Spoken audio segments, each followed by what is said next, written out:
Well, that was a super interesting fantasy game. We had a few guys who had been underperforming lately come out and smash out either really good scores or above average scores. So that's a really valuable week for them to do so in a major buy round. We are going to be playing some slightly weaker teams overall. So if your guys like King Tongia and stuff like that are going to come out and score like that, you're over the moon. I'm not sure what to make of it from my team's perspective. I think I came out of it slightly above average, but it's close. Cook with the 65 is huge. I'll get into him in a bit. I'm not in love with it. I'm obviously stoked with the score that came with like a 23-point try and stuff like that. Absolutely take it for this week, but yeah, a little bit of growing concern there. Lawson with the 15, that's totally fine. I'm not going to loop him, which is good. So that's an easy switch to switch out Garrick and Tamale. I don't know what I was hoping for from Lawson. I know he was like 44% picked up last week, and then probably a little bit more today. I'll get into that as well in a sec. I'll see who was picked up. So let's have a look at how highly owned he is. This will probably determine whether I'm happy or upset about that. But I think either way, it's good. Yeah, he's over 50% owned in the top 100, close-ish in the top 5,000. So a lot of people have him. I'm sure a majority of that would be looping him, but it also means that if they were relying on his score to be half decent, like even with a 30 or something, were going to play him. Now they're forced into a trade, which sort of suits me, even though I do own him and it's only 50% owned, because I had plans to make multiple trades in my back line already. So I was going to get into Jaden Campbell, Kiraz, Daly Cherry Evans and stuff like that. So it doesn't actually change my plans. It makes my plans more appetizing now already. And it makes me want to sell Haas even more. And some people are going to be stuck with that score. And looking at this, which, yeah, I'll talk about in a second, it looks like some people actually have played Lawson, because there's no way the scores are reflective of this. Like they should be way higher in my eyes. Like there weren't that many underperformed apart from Lawson.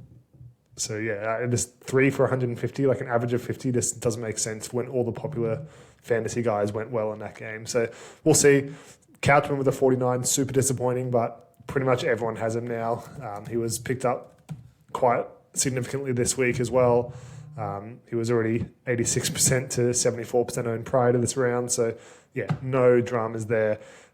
I had him on as my captain until 2 minutes until the game started. So really happy that I took it off him in the end. Obviously not knowing what Kalamatangi is going to score, but I just thought with my team so strong this round, and I have up to 3 trades planned for 3 guns, I didn't really want to risk Couchman when I know Kalamatangi is going to be so popular this week. Like I don't want to give back any of my advantage this round by taking a pot option. I did actually think Couchman was very up there with Kalamatangi, but I knew he was going to be pottish, which is why I wanted to do it, but also why I didn't want to do it. In the end, I thought it was safer to just go with the crowd on that one, considering I am getting some players that aren't as popular, like Daly Cherry Evans, and I have such a strong round where I should be able to make ranks as long as people do like the normal stuff. So I thought I may as well just go Kalamatangi. I was trying to convince myself into Couchman. I had him the whole week, but it was still like me convincing myself to actually pull the trigger. And then I just looked at Kalamatangi's base stats the last couple of weeks, and with like 5 minutes to go before the game, and I just settled on it. I didn't want to go against the crowd in case he does score a try and stuff like that. And yeah, a 49 from Couchman is disappointing in that aspect if I had captained him, but overall it's fine as a score considering everyone has him. Obviously we probably wish we didn't pick up Couchman the last couple of weeks, but he'll be back to the middle soon. It's just a weird time for the Dragons. Like they were in that game for a long time. They obviously lost by 12 in the end, but they were winning 18-6, and he still wasn't getting the ball much, wasn't getting many offloads. He had 2 offloads, both to the ground, and then 1 tackle break for the game. So there's not much you can do. He will be better. He was sort of a non-negotiable for this round anyway, so you had to do it. Obviously, if you knew he was going to score 49, you probably wouldn't have, but yeah, you had to get him in based on what we knew. So yeah, it is what it is. Everyone has him, so don't stress. We'll get into yet another fantasy stats site to see where people are going with their trades and stuff. I keep refreshing this. The game finished like 10 minutes ago, but this just doesn't make sense. So yeah, average of 50 essentially for every play you've played so far. That is slightly above average, but a lot of us are playing keepers this week. So, I don't know where you'd want to be on this spectrum of players played so far. For me, I played 3 for a score of 159. So apparently that's above average, which when you see the scores, if you haven't already, it makes no sense. So I'll take it. I don't know where we're going to go from here for the rest of the round. I'm hoping to make ranks, but it's weird. I think that's going to increase in some capacity. It feels like it's glitching to me. 8.8 trades left, so far people have only used one with 100k in the bank. Yeah, that always increases. I think it only generates data based on players that are played in the game. So like people have used an average of one trade on Dragons and Sharks guys so far, because that always increases during the round. That's how I interpreted it anyway. 88% of people captain Kalamatangi, so yeah, that is pretty crazy. I figured it would be 70, 80%, but didn't realize it would be that high. Only 2.4% on Couchman. I thought he would absolutely be the second most captained. I'm actually surprised by that. Obviously, it's very close between these three, but no one strayed away from the pack too much. Well done if you captain AFB. That is awesome for you. But yeah, Kalamatangi is the clear favourite there. We don't really care about this yet. Popular trade-ins. So yeah, most picked up player was Couchman. So again, that addresses the concerns. If he was 86% picked up and another 10.4% picked him up this week, it's going to be around 97% in the top 100, give or take.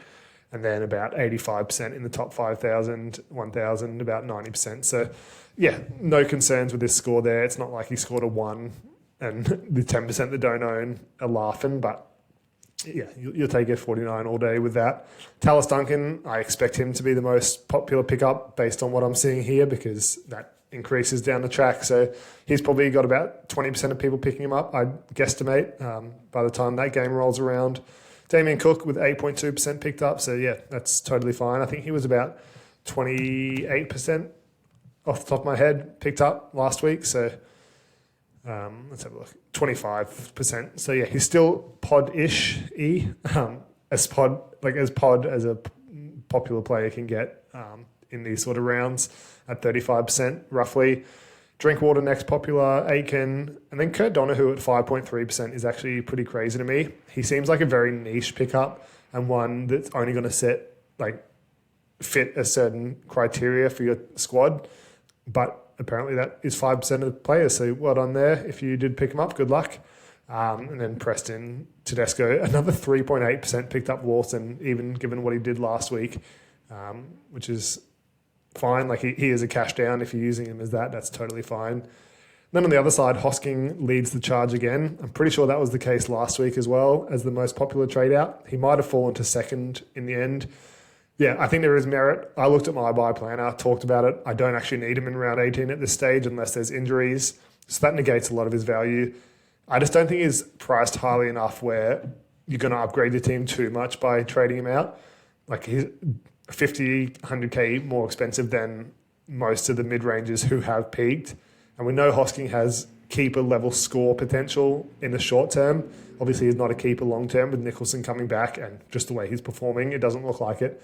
But he has clear upside compared to those mid-rangers who have peaked. So personally, I would be obviously looking to get rid of them first. But if that extra cash does serve your team well, then I think there's every right to trade him.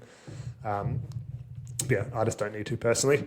Tamale, crazy Hosking is more popularly traded out than Hosking, given he's injured for like 10 weeks, but 3 to 4 months now, isn't it? Yeah, it's crazy. Payne Haas at 9.7%. We can expect that to probably reach close to 20%. So that's actually a lot. That's more than there was last week. So it looks like a lot of people on the same lines where they just wanted to eat the cash depletion, like the 30, 40k that was likely to come, and then reassess, just take his score last week and move on this week if need be. And then other popular guys, like mostly mid-rangers, 5.3% with Cleary, which is kind of surprising as well. I traded Cleary a while back. I thought it was then or never. Backing up, like with 2 back-to-back decent scores, I thought he would not even reach this trade-out list. But that's what happened. There's nothing else of real note here, I don't think. We'll get into the game now. I just always like to do that. hopefully you guys like to see that sort of data. I don't know how many of you know about that site, but I always like to do it after each game starts just to see what people in the top 1,000 are doing. But yeah, Sharky's too good here. It was 18-6 to the Dragons at halftime, and then the Sharks just came out dominating in the second half. Won that 24-0. Just absolutely cruised in, dominated possession. Dragons couldn't get any momentum going. There was some huge scores on the Sharks side of things. Blake Brayley, he's one of those guys that wasn't performing at all lately and then has just pumped out a 91. And you could tell from the get-go he was, I think in the first 5 minutes, he had 3 dummy half scoots and they were all half chances, got a couple of tackle breaks in there. And then, 125 metres. Is that like his most ever? Because that is insane. Don't know how many runs that was, but he looked electric every time he did run the ball. If he's going to do that every week, then he is going to absolutely be a fantasy option. But I wish he did this like 3-4 weeks ago so we could have picked him up for around 12 and 15. Thankfully, Cookie did well this week, but let's have a look. 125 there. That has got to be his most ever. Never even hit 100 ever before. Yeah, crazy. I didn't even see like a 95 was the next best, it looks like. So incredible stuff. If you did get him, well done to you. He's not highly owned at all, so there was no concerns. I was just seeing him chug along. And he could have got like 110. He scored a try with 5 minutes to go, but it was ruled back for a McInnes incorrect play the ball, which was the correct call, but that would have been like a 14 or 16 point try. So crazy stuff from him. I didn't think he was much of an option. Maybe if he played 12, 15 and 18, I would have done it. But even then, like, he's not fantasy. He's not a keeper, sorry. He's priced at 44. He's chucking along at about 45, 46 every year. So he's a bit of an irrelevant guy. He's just at an awkward price point. And obviously this round he's only playing round 15 than having the buy in round 18. So there were better options available. He just outperformed everyone's expectations there. AFB, what a beast. Talked about him in the video today. I don't think I called him in like the tier 3 keeper list, but we just want to see those minutes up. Tier 3 for mid, sorry. So I didn't personally view him as a keeper for end of season. We know what he can do in bigger minutes, and he got 67 today. So he played the first 64 minutes, which is crazy. This is a better points per minute than he usually has. 3 offloads. He had 1 run in the second half for 4 tackle breaks. That was his only run with getting any of those. But absolutely insane. Those two are clearly the 2 best on park. I'd probably give it to Brayley and then AFB next, but they were probably the 2 best games of their career that I've seen, or for a long time anyway. AFB was so dominant. 47 tackles is insane. It was a back and forth game, so he got his chances on both ends. And 84, I think, well done to you. I think he's like 30% owned. But that's why, like 30% owned, and the median score is only 50 per player.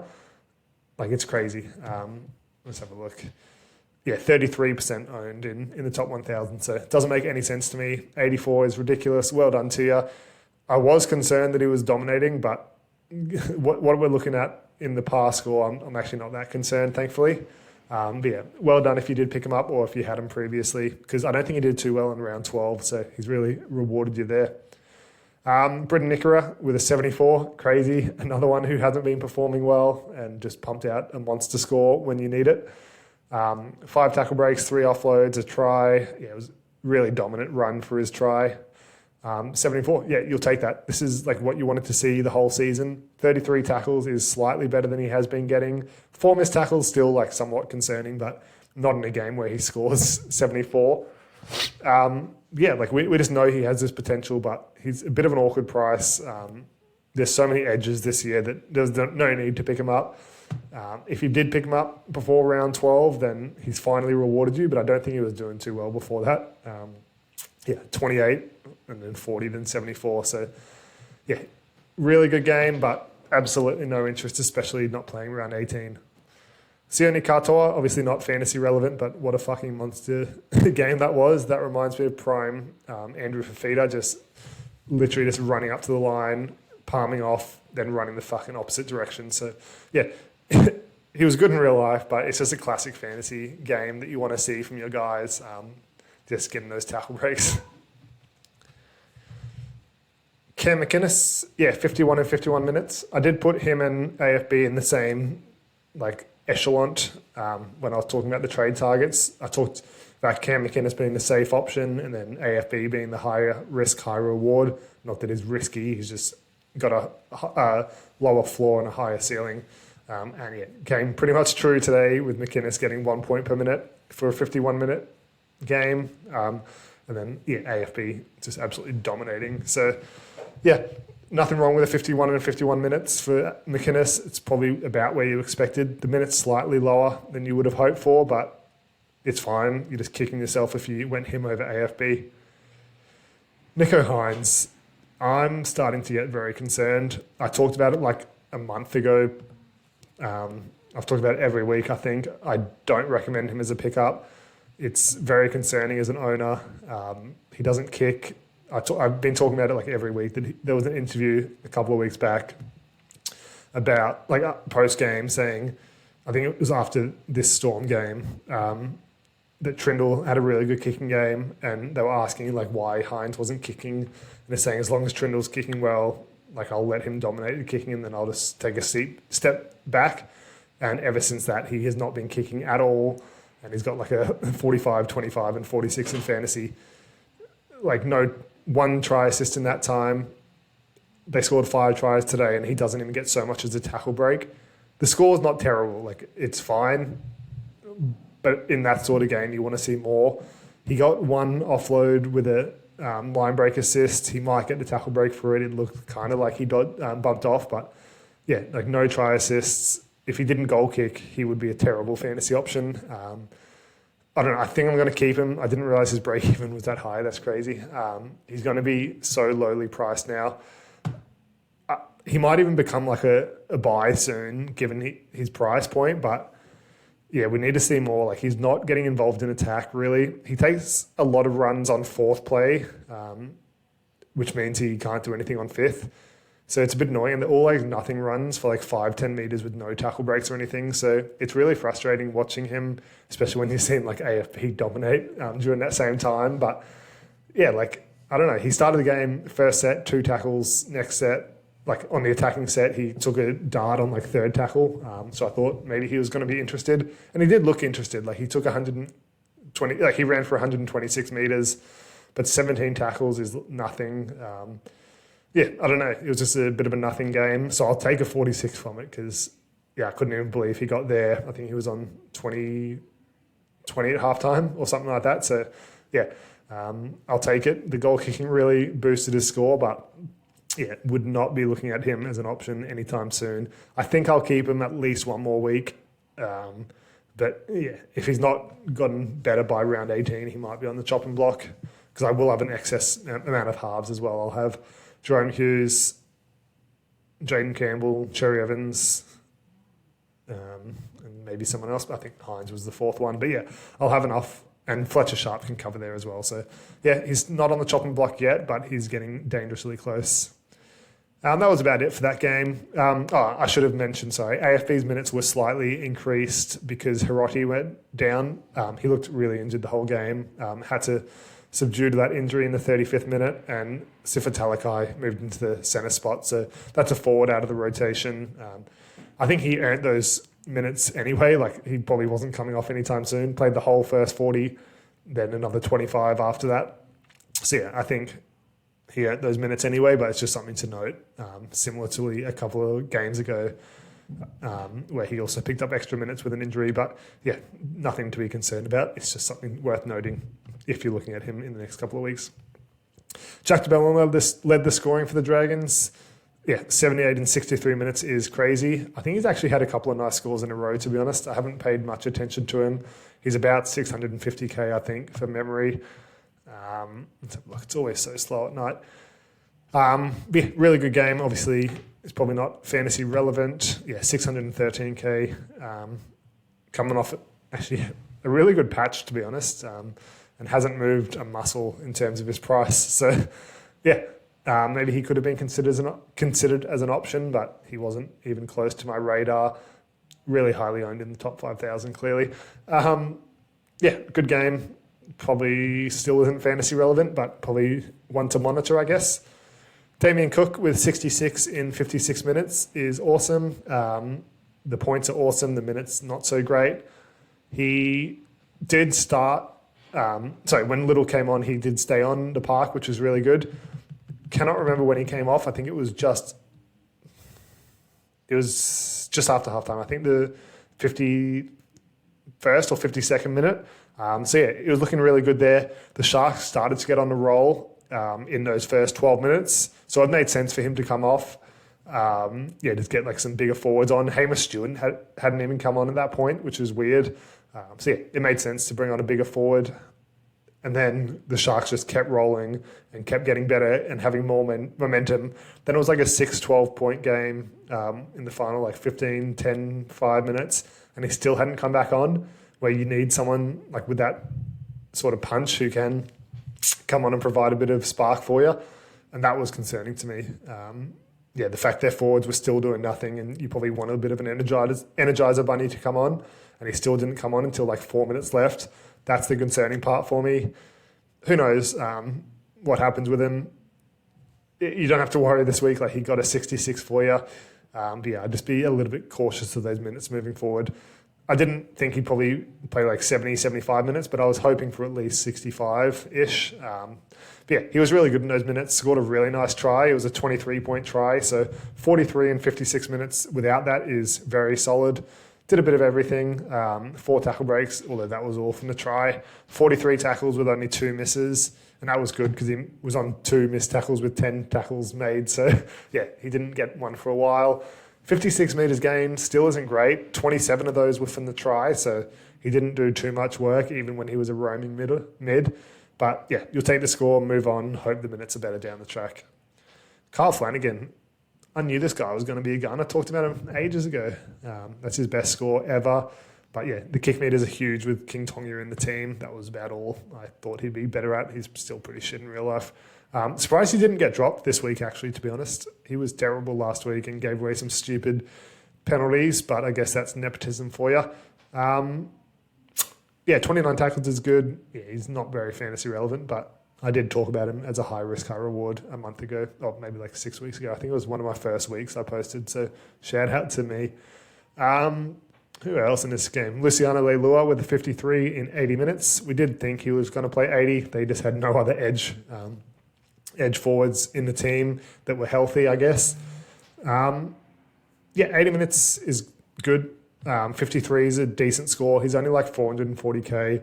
They just don't like playing him 80 minutes generally, unless they were literally forced into it this week. So, that kind of means he was a bit irrelevant or had a bit of an asterisk on him with his score this week, I guess. So, as soon as Sua's back, he's probably going back to that bench role and playing 50 minutes or so on the edge, which isn't great. So he obviously had a bit of value this week and probably scored about where we thought he would, maybe slightly higher. But as soon as Sua's back, you can go back to those normal scores. Toby Couchman with the 49 and 80 minutes. It's fine. It's not good, but 39 tackles, 124 metres gained. The base is solid. He's just not doing too much else. If those offloads went to hand, maybe that's slightly better. He did start off with like a penalty, a couple of missed tackles and 2 6 again. So, it didn't start off great.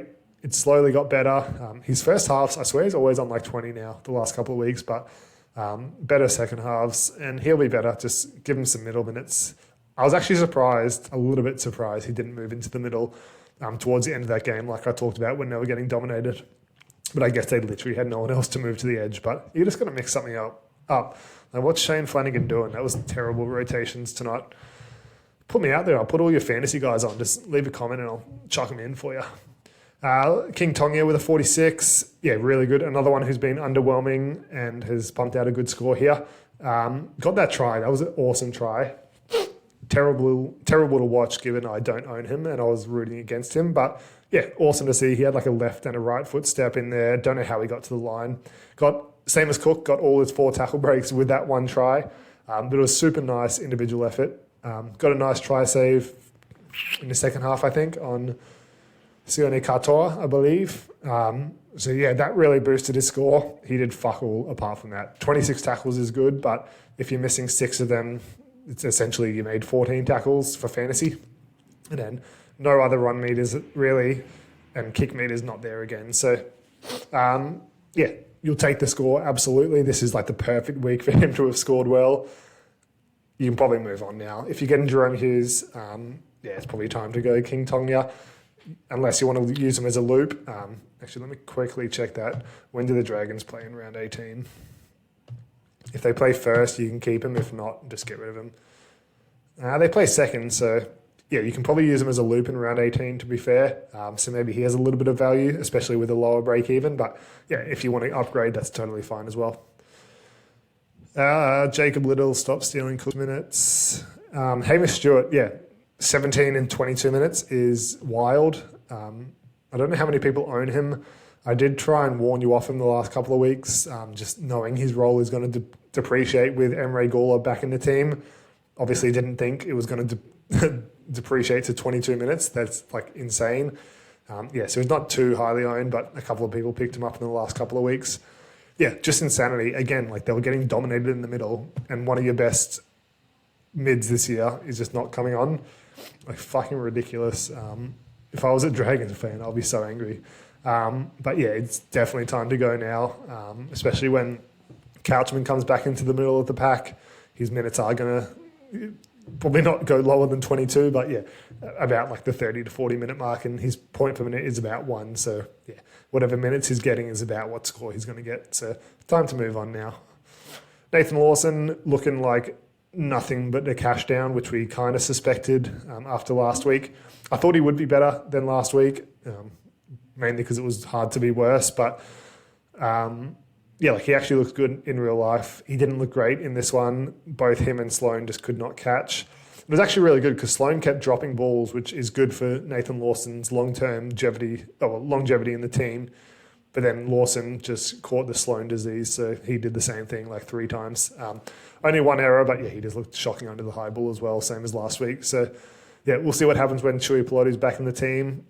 It's, I don't know, I'd pick Lawson in real life because Sloan's a bit older and still looks shit, but it's Shane Flanagan, so he probably picks Sloan. Yeah, King Tonga, 14 and 22 minutes is even worse than Hamish Stewart. Yeah, I talked about him in today's video. He's not really an option apart from a cash down, but is a bit too expensive as a cash down at 300k. So hopefully you didn't get him, but yeah, disappointing if you did. So that's it for that game. We've got another game tomorrow night, just the one game tonight, which is cool. I have a lot of trading to do, which is good now. A few things are cleared up for me now, which is good. Lawson definitely not taking that score. I did end up looping Cook, by the way, just in case he pulled a 20 playing in the centres or something. But he'll come straight in. And yeah, looking like I'll get Kiraz, Campbell, and Cherry Evans this week. I'm contemplating not getting Cherry Evans because firstly, I could just keep Munster and then he plays next week. Cherry Evans doesn't, so it's kind of a waste of a trade this week. But I also don't want to play Savala. If Cherry Evans played after Savala, I would definitely do it. I could just wait, see what Savala gets, and then trade Munster to like a Katoa. But I don't think I can afford all the other trades I want to do if I do get Katoa. So I could do like a Galvin or Humphreys, which I'm tempted by anyway. But it kind of seems stupid. Like they're so high risk, high reward. But I'll see. I have to lock it in by 8 p.m. tomorrow. So yeah, I guess a lot will depend on Fletcher Sharp news in some capacity. I don't know how it affects things, but it does. So yeah, I'll see what happens there. We should have news on that before the game tomorrow, which is good. Probably in those one day before kickoffs or after the captain's run anyway. So yeah, we'll see how we go. Good luck, everyone. Hopefully you came out of tonight all right. No Lawson, no Hamish Stewart. But yeah, we'll see you tomorrow, guys. Enjoy.